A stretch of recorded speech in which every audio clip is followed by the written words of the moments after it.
eh, pernikahan kok jadi mengerikan gitu loh. Kok jadi dipagari oleh dinding-dinding peraturan. Karena bagi saya pernikahan yang mulia itu pagarnya cuma cinta gitu loh. Jadi saya misalkan menikah sama beliau keluar negeri atau kalau aku nggak, karena aku cinta. Kalau beliau nanti macam-macam ya berarti sudah nggak mencintai aku nggak akan mempertahankan. Buat apa? Cinta nggak bisa dipaksa. Karena saya berprinsip bahwa menikah adalah nasib, mencintai adalah takdir. Kau bisa berencana menikah dengan siapa, tapi tak bisa kau rencanakan cintamu untuk siapa. Menikah adalah proses-proses hormonal di bawah saraf tak sadar. Kalau saya datang ke sini, saya ditanya kenapa saya datang ke sini, ya karena saya suka Pak Karni, karena saya akan bertemu dengan ini itu. Tapi kalau didedes kenapa, saya nggak bisa jawab. Dan ilmu pengetahuan mengatakan bahwa manusia hanya digerakkan oleh 12% kesadaran, 78-nya saraf nggak sadar. Gimana kita akan menuntut kesetiaannya? Wong aku jatuh cinta padahal nggak tahu, tiba-tiba di lift, tiba-tiba jatuh cinta. Bisa begitu ya? Karena naluri, cinta itu kan alamiah, bukan kebudayaan. Dia nggak bisa direncanakan. Akhirnya yang saya melihat orang-orang, akhirnya sebetulnya cuma ngempet. Jadi kita nggak usah ngomong Pak ini tersandera sama itu, partai itu, Pak ini tersandera sama ini, nanti pra pengadilan. Nggak usah jauh-jauh, kita semua tersandera. Mau ngomong kayak Pak Arifin Ilham nggak berani, mau minta izin, nggak minta izin juga udah bosen. Gimana aja akibatnya? Kerjanya kalau dia jadi hakim, kerjanya nggak ada cinta, Pak. Saya ngebayangkan pekerjaan kepolisian itu kayak puisi juga bagi polisi. Pekerjaan kewartawanan adalah puisi juga bagi Pak Karni.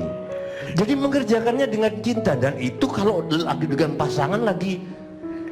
Makanya Khairil perempuan itu kan, Khairil Anwar pernah ngomong, ada banyak bahaya di dunia ini, diantaranya mencintai penyair. Jadi aku jatuh cinta, misalkan aku perempuan, aku jatuh cinta dengan Pak Argo. Sedemikian sehingga Pak Argo membuat puisi di kepolisian. Prestasi kayak bikin puisi semua. Pak Jokowi kayak bikin puisi. Jadi itu, nah padahal cinta nggak bisa dipaksa, Pak. Ada waktunya. Kalau kita mau jujur, 5 tahun pertama Pak suami istri itu, Pak.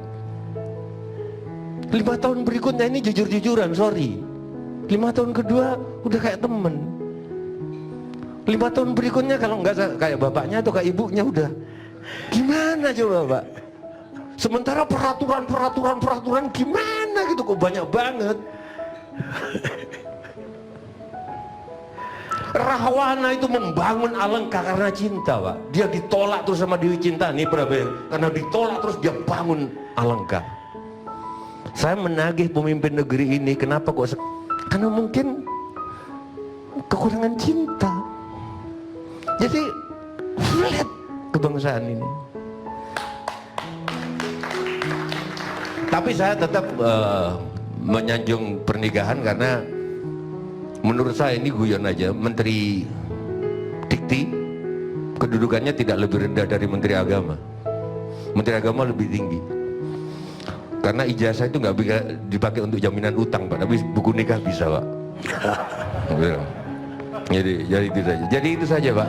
Pak Karni mungkin ada. Jadi kalau mau jujur, semua orang bergerak atas dasar kecintaannya, dan dia menjadi presiden atau dia menjadi polisi ingin menunjukkan kepada kecintaannya, terserah cintanya itu adalah pada istrinya yang sekarang atau pada mantannya. Kok itu yang lebih jujur, Pak, bahwa demi bangsa dan negara itu oke lah untuk. Jadi Pak Karni mungkin sekarang kalau mau jujur menjadi begini ingin menunjukkan kepada seseorang dari masa lalu bahwa nih gua udah jadi wartawan.